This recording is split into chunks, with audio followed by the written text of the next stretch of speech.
So after that 2008 incident, we went on and we improved the Love Vibe. We reduced the friction. I'm not going to bore you with all the technical details, but at first instrument, we had cables running inside, like bicycle cables. There was a lot of friction. You had to really work to get things going.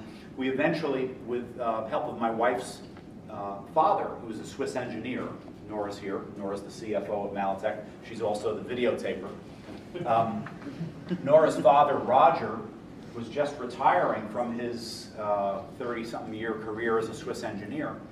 And one time, long before we were married, Nora said something like, I should ask my father for help. I said, yeah, sure. I had several engineers quit over this Love Vibe project, people who were hired, and I said, no, I just want the plates to go like this. When you move the pedal like this, I want the plates.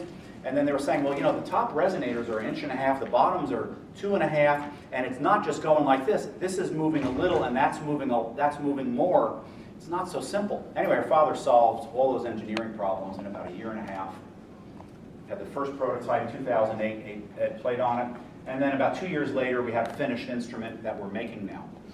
However, a lot of pro vibe players said, you know what, I'm done practicing a new technique. And they went up and they said, this is going to take a lot of practice to learn how to really use this vibrato. I'd love Malletech to make a motorized vibrato. And we resisted for a long time because we see the manual vibrato being able to control that expressivity through the pedal. We see that as the future of the vibes. We could be totally wrong, but some vibe players said we want motorized vibe.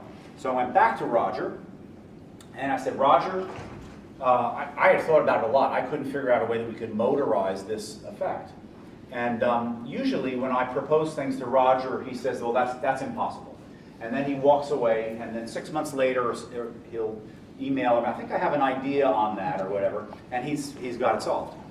This took minutes. He came back minutes later and said, I think I know how we can do it. That was about 2 years ago. And now we have a prototype. This is actually the finished prototype.